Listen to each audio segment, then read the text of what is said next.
Ah, quand il me prend dans ses bras, je vois la vie en rose. Oui, ben aujourd'hui, c'est de ça que je vais parler. C'est les personnes qui se souviennent du narcissique ou de la relation narcissique comme bien meilleure qu'elle ne l'était en réalité. C'est ce qu'on appelle en psychologie le souvenir euphorique. C'est relativement courant en général, hein, en règle générale. C'est pas quelque chose de spécial, c'est pas parce qu'on est à moitié taré. C'est quelque chose qui est généralement relativement courant, mais qui est spécialement courant dans les relations narcissiques. Alors si un d'entre vous ou une d'entre vous a déjà fait ça, se souvient que les relations narcissiques est meilleure qu'elles ne l'étaient en réalité, n'hésitez pas à mettre un petit commentaire en disant bah oui, moi aussi je me souvenais que des bons moments, j'avais une tendance à oublier un petit peu tout ce qui m'avait fait. Je crois que c'est important que ça entre dans les commentaires parce que beaucoup de personnes s'imaginent qu'elles sont les seules personnes au monde à ressentir et à avoir ressenti ce genre de choses. Et donc, ça peut toujours être un soutien et aider les autres à se dire, bon, ben, on n'est pas tout seul. En fin de compte, c'est tout à fait normal. En plus d'avoir vu cette vidéo, bien entendu. Et bien entendu, comme toujours, si vous appréciez le contenu, n'hésitez pas à vous abonner, n'hésitez pas à cliquer sur la petite cloche pour être averti quand je mets une nouvelle vidéo en ligne. Et puis, bah, mettez un pouce en l'air si vous aimez la vidéo, surtout. Et maintenant, passons directement au sujet, à ce fameux tour de passe-passe qui peut nous arriver régulièrement dans une relation narcissique.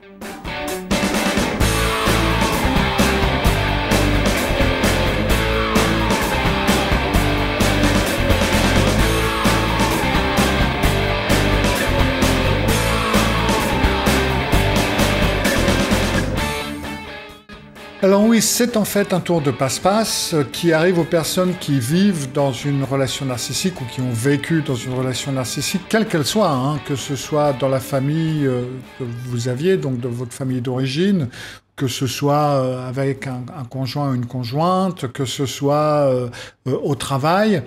On se souvient de son narcissique ou de la relation narcissique comme étant meilleure en fin de compte qu'elle ne l'était. Et c'est donc ça qu'on appelle le rappel euphorique. Et en fait, c'est un schéma, un élément relativement classique de l'abus narcissique en lui-même. Le rappel euphorique, il est composé de souvenirs, de choses qui sont meilleures qu'elles ne l'étaient en fin de compte, et une tendance à se souvenir des bonnes choses et à oublier relativement facilement les mauvaises. Et c'est à cause du rappel euphorique que ce qu'on appelle l'aspiration fonctionne. Alors l'aspiration, ça j'en parlerai dans une autre vidéo, c'est un phénomène assez important d'ailleurs. L'aspiration, c'est ce que fait le narcissique quand vous avez quitté la relation narcissique, ou quand vous vous en êtes éloigné, ou quand il peut voir que les choses sont en train de mal se passer, il fait une réaspiration ou une aspiration, c'est-à-dire qu'il vous réaspire dans le système, il va être gentil, il va améliorer certaines choses, il va être au petit soin pour vous, il va venir vous rechercher la bouche en cœur, et puis un bouquet de fleurs et à genoux, et vous parler de son indicible amour, enfin bref, ça va être une forme de réaspiration ou d'aspiration dans le système, et ce fameux rappel euphorique de certaines des bonnes choses qui sont arrivées vont d'ailleurs être une des armes que le narcissique va utiliser pour vous aspirer, pour vous réaspirer dans le système.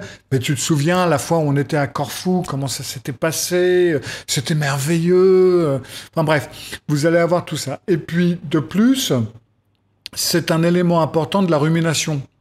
On rumine ce genre de choses et ce rappel euphorique fait partie justement de cette rumination où on est en train de penser, ah ben oui, c'est vrai qu'il y a quand même eu des bons moments, etc., etc.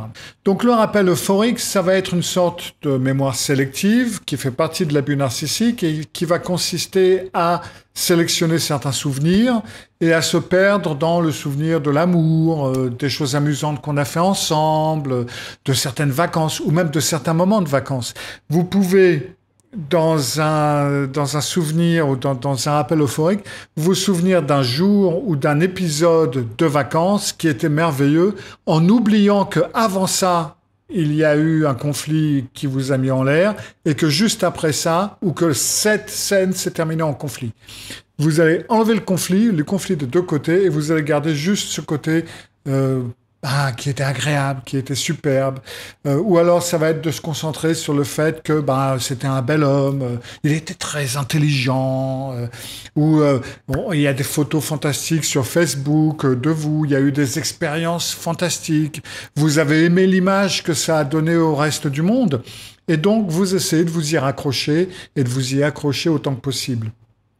Et donc, ce rappel euphorique, ça va être, entre autres, alors non seulement ça va être la raison pour laquelle vous allez avoir du mal à travailler une fois que la relation est finie, mais en plus, ça va être quelque chose qui va vous garder coincé très longtemps ou plus longtemps que nécessaire ou que bon être ou que bien-être. En tout cas, ça va vous garder coincé beaucoup trop longtemps dans la relation narcissique en elle-même. En gros, ça va être ce qui va vous mettre dans une situation qui va être la relation est trop bonne pour partir, mais trop mauvaise pour rester. Vous allez pendant assez longtemps être dans cet état un petit peu coincé dans les deux, et c'est cette idée de se souvenir, de se raccrocher aux bons jours, aux bonnes semaines, aux bonnes expériences, aux bonnes heures, qui vont vous maintenir dans ces relations et vous rendre beaucoup plus susceptible de rationaliser les mauvais moments, les moments les plus sombres de la relation, la manipulation, l'invalidation, le rejet. Vous vous souvenez de suffisamment de bonnes choses et vous vous dites « Ah ben, ça, c'est quelque chose que j'entends régulièrement. Ouais, mais enfin, c'est méchant de moi de dire du mal de lui, parce qu'on comprend ça comme dire du mal de lui, alors qu'en fin de compte, on ne fait que raconter des faits, hein, notez bien. Mais oui, mais parce que il est gentil quand même. En gros, ça correspond un petit peu à la femme battue qui va dire, mais non, il m'aime bien, il est gentil quand il est pas bourré, il me tape pas, donc il est bon, il est gentil dans le fond. Hein. Bon, alors il faut une cloche à haute pression pour arriver dans le fond, mais dans le fond, il est bon. Et en fin de compte, c'est ces souvenirs euphoriques qui en plus vous font culpabiliser si vous dites du mal, entre guillemets, de votre narcissique, et c'est ce qui vous mène à l'excuser, à trouver des explications, à rationaliser, à vous auto-manipuler vous-même. Vous n'avez même plus besoin de lui pour vous manipuler, c'est bon, vous le faites tout seul. Et puis, ça vous dit, c'était pas grave, c'est normal, dans tous les couples, il y a des problèmes. Et puis c'est moi qui en fais un peu trop quand même, ou peut-être que je devrais en faire plus, comme il me dit, c'est vrai que j'en fais pas assez, etc., etc. Et dans une relation intime, le rappel euphorique, il peut commencer à jouer un rôle dès le début de la relation. Hein. Ça peut être dès le début que vous avez déjà ce rappel euphorique, parce que vous souhaitez tellement que la relation fonctionne dès le début que vous allez vous concentrer sur les bonnes choses et que même les signaux d'alarme, vous n'allez pas vouloir les voir. Ils vont pas apparaître. Ou si ils apparaissent, vous allez les mettre de côté. Il se peut même que, et ça c'est quelque chose que plusieurs clients et clientes m'ont dit, c'est que il y a régulièrement eu des moments où au début de la relation on s'est dit peut-être qu'il vaudrait mieux que je mette fin à cette relation tout de suite parce que là, il y a un truc qui est pas sain. J'ai même eu des clientes, hein, oui, j'ai des au pluriel, qui avaient certaines peurs et appréhensions par rapport à leur nouveau couple, en quelque sorte, et leur nouveau petit copain. Mais elles se disaient, c'est toi qui en fais trop, quoi, en gros. Donc, on peut avoir ces signaux, et de toute évidence, l'inconscient comprend bien ces signaux, mais, boum, vous avez le rappel euphorique qui se déclenche. Et puis, voilà, quoi. On s'aligne et puis on dit, en fin de compte, il vaut mieux rester, il est gentil, ou les choses se passent bien, ou hier soir, tout s'était bien passé, ou on a bien fait l'amour, c'était merveilleux, enfin bref. Après, il peut y avoir certaines choses qui vont vous faire rationaliser. Quand on parle de famille, le rappel euphorique, il se manifeste aussi de différentes façons. Où on aimerait bien se souvenir de sa famille comme quelque chose de meilleur que ce qu'elle était en fin de compte à la base, et de ce qu'elle est en réalité. Alors, il y a des années de maltraitance narcissique, hein, d'un côté, qui vous ont influencé, bien entendu, parce que vous y échappez pas, vous êtes imprégné de ce que vous avez subi lors de votre enfance. Et en plus, vous avez donc, d'un autre côté, les autres membres de la famille qui ont été des aides aux narcissiques, hein, qui vont vous dire, ah, mais si, ton père, il est fantastique, ou ta mère, elle est incroyable, ou, ah oui, mais le grand-père, mais quel homme! Enfin bref. Donc, ils se sont sacrifiés pour toi, mais enfin, tu vas pas te plaindre, regarde un peu ce qu'il a fait pour toi. Enfin bref, vous allez avoir des autres membres de la famille qui vont agir en tant que facilitateurs. Et donc, le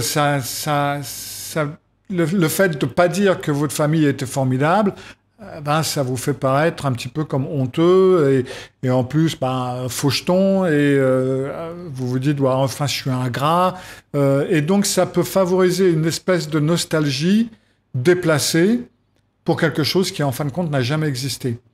Et puis, il est plus facile à l'âge adulte d'accepter, bon, bah, on a une famille heureuse et de la vendre aux autres. Ben oui, on a une famille heureuse, etc. Tout s'est bien passé, plutôt que de raconter, ouais, ben la famille elle était dysfonctionnelle, machin, etc.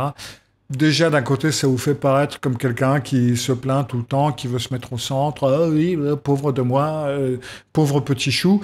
Et puis, il y a aussi une forme de honte d'être issu d'une famille aussi désordonnée.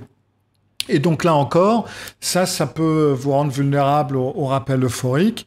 Et ça aussi, c'est donc un élément totalement classique de l'abus narcissique. Je me souviens à propos de ça, bon là ça c'est un truc de personnel hein, mais je devais avoir 15 ou 16 ans, j'avais des copines, alors mes copines étaient plus âgées que moi, hein, donc elles devaient avoir 18, 19 ans. Et à un moment donné, elle était avec sa sœur, je me souviens, et puis elle me demande, mais comment il est ton père? Et moi je me souviens que ma première réponse c'était, oh mais mon père il est fantastique, quoi, il est incroyable, c'est un homme assez incroyable. Ah bon? Et puis, j'ai commencé à raconter. Et je sais vraiment pas comment ça s'est produit. C'était pas à cause de l'alcool, parce que je buvais pas une goutte d'alcool. Mais j'ai commencé à raconter comment ça se passait vraiment à la maison, quoi. Et je me rendais même pas compte. Et donc, ma copine et sa sœur, il y avait leur visage qui était en train de se décomposer au fur et à mesure que je racontais. Et puis, quand j'ai eu fini, j'étais toujours tout content. Et là, elle me dit, et à part ça, ton père, il est super. Et c'est là où je me suis rendu compte de ce que j'avais fait en quelque sorte. Donc, on est vraiment très imprégné de ce genre de choses et ça peut être très difficile de mettre les choses à plat et de mettre de côté ces souvenirs euphoriques, ces rappels euphoriques, parce qu'il y en a eu aussi, hein, bien entendu. Et on peut avoir une tendance à se concentrer là-dessus et oublier le reste. Alors, avec la famille, il y a aussi une question de loyauté, il y a une question d'appartenance, il y a une question de tu ne diras pas du mal de tes parents, il faut respecter tes parents, enfin bref, il y a tout un système et aussi le renfort qui est donné par la famille qui complique également les choses. Et puis donc, vous avez les mêmes risques qui peuvent arriver à votre travail. Vous pouvez avoir un abus narcissique par rapport à un projet où vous avez votre chef sur le dos qui vous engueule constamment, rien ne va bien, bref. Il se passe plein de trucs. Et puis le projet se déroule relativement bien et tout le monde bénéficie d'une prime ou d'un avantage quelconque. Et puis une notoriété, on en parle dans d'autres services ou je sais pas, après, peu importe. Et donc là, l'abus va être romancé. Ouais, on s'est tous serré les coudes, on a tous bossé comme des malades ensemble, on a travaillé jour et nuit. Ouais, bon, ok, le chef, il nous engueulait, hein, mais tu sais, c'est comme ça, hein, ça veut rien dire. On est tous dans le stress, on est tous dans l'action. Alors bah oui, hein, bah, des fois on pousse un coup de gueule et puis après on n'en parle plus, on continue le travail, etc. C'est comme ça quand c'est intense. Et donc, ben, vous allez rester dans ce poste, vous allez rester avec ce chef, et puis une fois de plus, dans le projet suivant, le chef va continuer à vous engueuler, hein, pourquoi pas, ça fonctionne comme ça. Donc, le rappel euphorique, c'est pas seulement dans les couples, hein, c'est donc et dans les familles, et au travail, et dans toutes les situations. Le rappel euphorique, c'est dangereux. Voilà, c'est aussi simple que ça. Donc, apprenez ça par cœur, hein, écrivez-le moi 200 fois si besoin est, mais le rappel euphorique, c'est dangereux. Et c'est dangereux parce que c'est une forme de distorsion de mémoire. C'est une mémoire sélective. Et non seulement ça va vous bloquer, mais ça va vous laisser, ou ça risque de vous laisser dans un cycle éternel d'abus. Constamment, vous n'allez jamais en sortir, ou ça va être très difficile d'en sortir. Donc, c'est un modèle d'abus narcissique qui vous enferme dans l'abus narcissique, qui vous enferme dans plus d'abus, et puis dans l'effondrement, dans la déception, et pour vous en sortir, vous allez entrer dans plus d'abus. Et ça va continuer encore et encore et encore dans une spirale infernale. Donc, le rappel euphorique, ça vous empêche de voir les choses correctement et de voir les choses telles qu'elles sont, les choses réelles. Alors, comprenez-moi bien, hein, je suis tout à fait d'accord pour que l'on exploite les bons moments de la vie. Personnellement, moi aussi, je me souviens plus facilement des bons moments et j'apprécie les bons moments plutôt que les mauvais moments. C'est quelque chose de tout à fait correct et de tout à fait logique. Et c'est même très bien. Mais je reste quand même relativement ancré dans la réalité. Et c'est vrai que des fois, on est obligé de voir la réalité en face. Et la réalité en face, c'est vrai, il peut y avoir des pépites, mais si les pépites, elles sont très éloignées l'une de l'autre, eh ben c'est problématique. Parce que oui, dans une relation narcissique, vous pouvez avoir une pépite à un endroit, vous pouvez avoir... on a passé de bonnes vacances à Corfou. Quand il était avec moi lors de l'accouchement, c'était merveilleux. Notre mariage était fantastique. On a passé un dîner de la Saint-Valentin à Amboise, c'était superbe, sur la Loire, etc. On a été en vacances dans un château de la Loire, mais c'était fantastique. Mais ça, c'est pas une relation. Ça, ce sont des épisodes. La relation, c'est tout ce qui se passe entre ces épisodes. Et comment ça s'est passé entre ces épisodes ? Oui, c'est là où est le truc. C'est pas suffisant d'avoir quelques pépites, un petit peu comme on jette un os à un chien. Il est important que la relation soit en priorité stable, tranquille, avec beaucoup de bons moments et même des moments neutres. Hein. Enfin, je veux dire, tous les moments ne sont pas fantastiques dans une relation normale. Mais dans une relation normale, il y a beaucoup de moments neutres, des moments superbes et quelques disputes. Dans une relation narcissique, il y a quelques moments intenses et le reste, c'est totalement merdique. Oui, vous voyez quand même, il y a une certaine différence. Et régulièrement, il m'est arrivé de parler avec des clients qui vont me dire, notre relation est fantastique, elle est merveilleuse, etc. Je dis, ok, voyons un petit peu ce qui se passe. Et puis, un petit peu comme quand je parlais avec ma copine et sa sœur, quand on commence à en parler, quand on commence à dévoiler un petit peu comment se passe le quotidien, ce qui se dit, ce qui se dit pas, les ambiguïtés, la culpabilisation, blablabla, et tout d'un coup, quand on commence à voir les choses de manière réaliste, après, quand je pose la question, vous êtes sûr que ça va si bien, cette relation ? Oui, peut-être pas, en fin de compte, hein. Donc, généralement, il est important de gérer ces situations et d'apprendre à gérer ces rappels euphoriques et de les remettre en place. Alors, ce que vous pouvez faire pour, peut-être pas vous en débarrasser, mais pour les remettre un petit peu en adéquation avec la réalité. Et ça, c'est une chose que je suggère régulièrement, et donc je vais le refaire encore une fois. Vous utilisez la méthode Malka, et la méthode Malka, c'est papier, crayon, bon, stylo, je suis pas sectaire, et là, vous écrivez. Et faites une liste des mauvaises choses qui se produisent dans votre relation. Oui, c'est méchant, entre guillemets, même si je dis que généralement, méchant, c'est pas un terme psychologique, c'est un terme religieux.